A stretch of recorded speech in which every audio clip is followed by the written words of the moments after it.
আচ্ছা, মোবাইল ফোনে কথা বলতে গিয়ে বা ধরুন ওয়াইফাই ব্যবহার করার সময় সিগন্যালটা বারবার চলে যায়। খুব বিরক্ত লাগে, তাই না? প্রায়ই হয়। কখনো মনে হয়েছে ঠিক কি ঘটে ব্যাকগ্রাউন্ডে, কেন এমন হয়? এর পিছনে না একটা অদৃশ্য কিন্তু দারুণ জরুরি প্রযুক্তি কাজ করে, মাইক্রোওয়েভ লিঙ্কস। একদম। আমাদের এই যে ডিজিটাল কমিউনিকেশন, তার একটা মস্ত বড় অংশ কিন্তু এই মাইক্রোওয়েভের উপরই দাঁড়িয়ে আছে।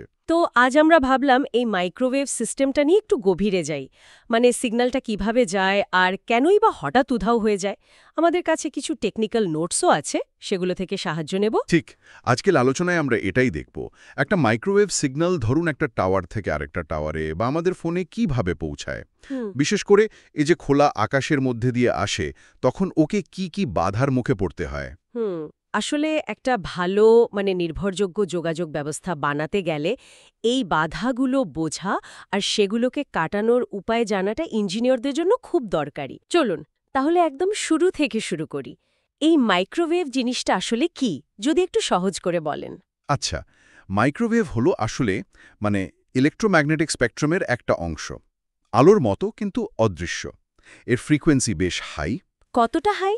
সাধারণত আমরা বলি ইউএইচএফ, মানে আল্ট্রা হাই ফ্রিকোয়েন্সি, মোটামুটি ৩০০ মেগাহার্জ থেকে ৩ গিগাহার্জ। আর এসএইচএফ মানে সুপার হাই ফ্রিকোয়েন্সি, ৩ গিগাহার্জ থেকে ৩০ গিগাহার্জ। এগুলো বিশেষ সার্কিট দিয়ে তৈরি হয় আর অ্যান্টেনার মাধ্যমে পাঠানো বা রিসিভ করা হয়। ও আচ্ছা। আর এই অ্যান্টেনাগুলো, এগুলো তো সাধারণ রেডিও বা টিভির অ্যান্টেনার মতো নয়, তাই না? শুনেছি এগুলো খুব নির্দিষ্ট দিকে তাক করা থাকে। একদম ঠিক পয়েন্ট। মাইক্রোওয়েভ কমিউনিকেশনে আমরা হাই গেইন ডাইরেকশনাল অ্যান্টেনা ব্যবহার করি। ভাবুন, একটা সাধারণ বাল্ব যেমন চারদিকে আলো ছড়ায়, হ্যাঁ, কিন্তু একটা টর্চ লাইট কি করে? প্রায় সব আলো একদিকে ফেলে, তাই তো? ঠিক। এই অ্যান্টেনাগুলো অনেকটা ওই শক্তিশালী টর্চের মতো। সিগন্যালকে একটা সরু বিম বানিয়ে নির্দিষ্ট রিসিভারের দিকে পাঠায় বা নির্দিষ্ট দিক থেকেই রিসিভ করে। লাভ কি এতে? লাভ হলো সিগন্যালের শক্তিটা একদিকে কনসেন্ট্রেটেড থাকে, নষ্ট হয় কম। আর অন্য দিক থেকে আসা অপ্রয়োজনীয় সিগন্যালের ঝামেলা, মানে ইন্টারফারেন্স, সেটাও কমে। বেশ ভালো। আচ্ছা, সিগন্যাল তৈরি হলো, অ্যান্টেনা দিয়ে চলেও গেল। তারপর এই যে মাধ্যমের মধ্যে দিয়ে যায়, মানে তার বা খোলা আকাশ, ওর আচরণ কি একই থাকে? না, এখানেই একটা ইন্টারেস্টিং ব্যাপার আছে। সিগন্যালটা কিভাবে যাচ্ছে তার ওপর ওর চলার ধরন, মানে মোডটা পাল্টে যায়। মোড? হ্যাঁ, যেমন ধরুন কোয়াক্সিয়াল কেবলের মতো সাধারণ ট্রান্সমিশন লাইনে বা খোলা জায়গায় যখন মাইক্রোওয়েভ যায়, তখন সেটা চলে টিইএম মোডে, ট্রান্সভার্স ইলেকট্রোম্যাগনেটিক। টিইএম মানে? মানে এর ইলেকট্রিক ফিল্ড আর ম্যাগনেটিক ফিল্ড দুটোই সিগন্যাল যেদিকে এগোচ্ছে তার সঙ্গে লম্বভাবে থাকে, আড়াআড়ি, ট্রান্সভার্স। ও আচ্ছা।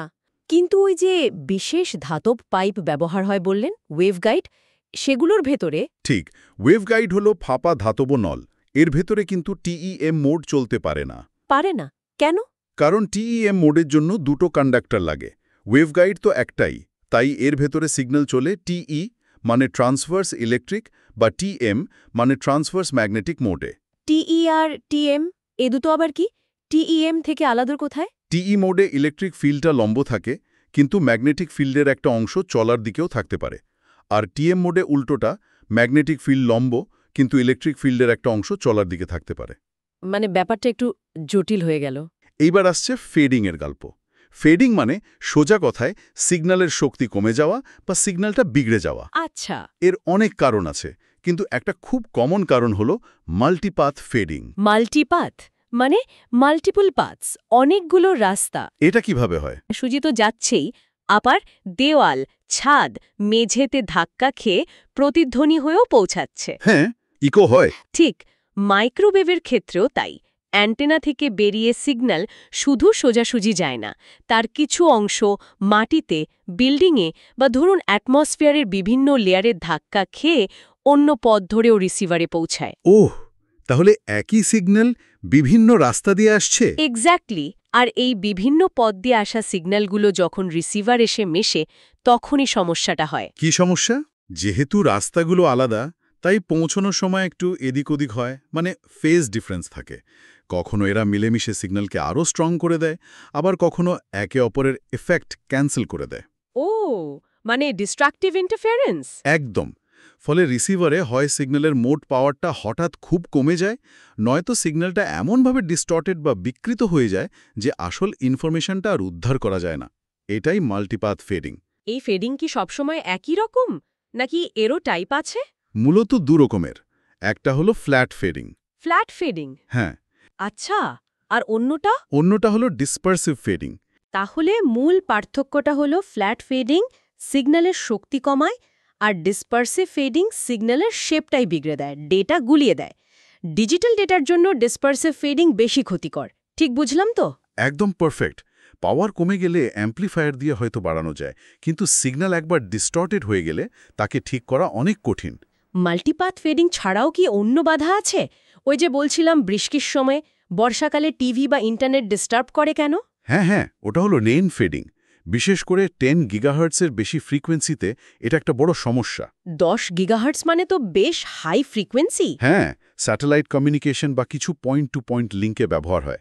ওই ফ্রিকোয়েন্সিতে বৃষ্টির কণাগুলো মাইক্রোওয়েভ সিগন্যালের শক্তি শুষে নেয়, নয়তো চারিদিকে ছড়িয়ে দেয়, স্ক্যাটারিং যাকে বলে। ও, ফলে রিসিভারের সিগন্যাল বেশ দুর্বল হয়ে পড়ে।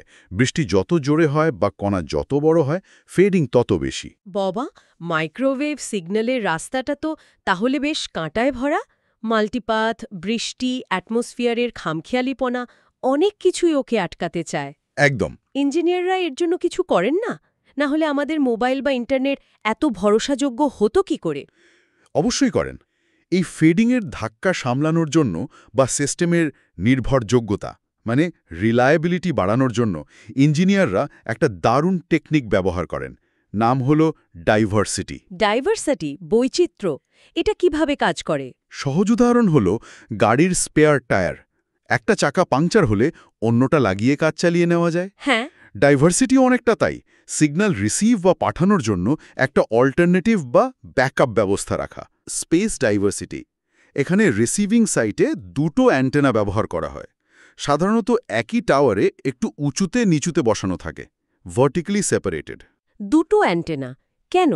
আইডিয়াটা হলো, যেহেতু অ্যান্টেনা দুটো একটু আলাদা জায়গায় আছে, মাল্টিপাথ ফেডিংয়ের এফেক্ট দুটোতে ঠিক একই সময়ে একই রকম হওয়ার চান্স কম।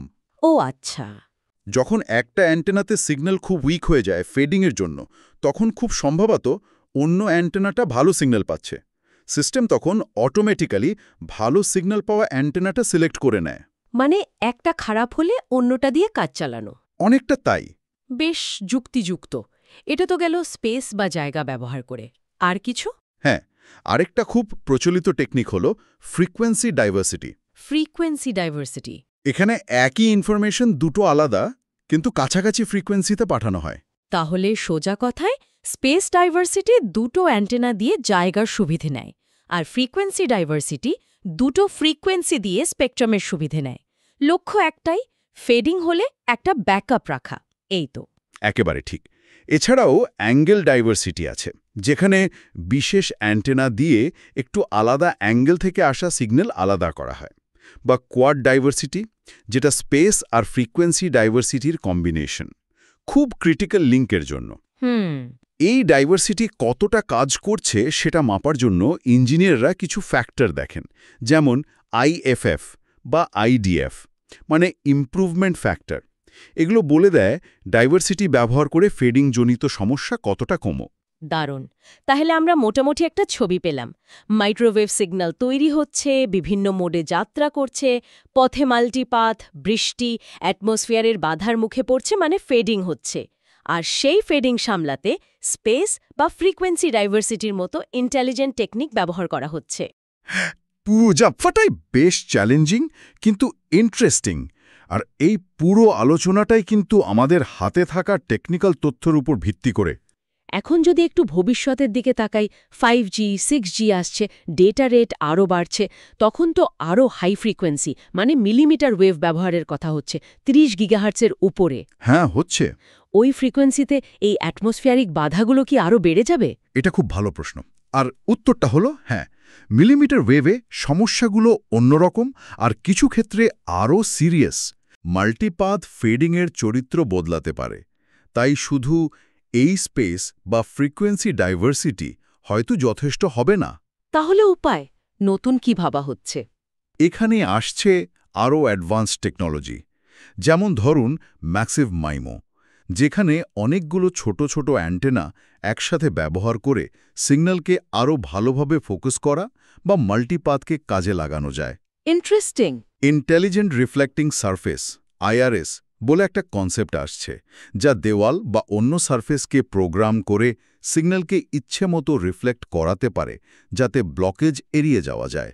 আরও জটিল signal processing algorithm, hybrid diversity scheme, এগুলো নিয়েই এখন গবেষণা চলছে। তার মানে লড়াইটা চলতেই থাকবে। হ্যাঁ, কমিউনিকেশনকে নির্ভরযোগ্য রাখাটা একটা কনস্ট্যান্ট চ্যালেঞ্জ, আর টেকনোলজি সেই চ্যালেঞ্জেরই মোকাবেলা করার চেষ্টা করে চলেছে। সত্যি ভাবলে অবাক লাগে।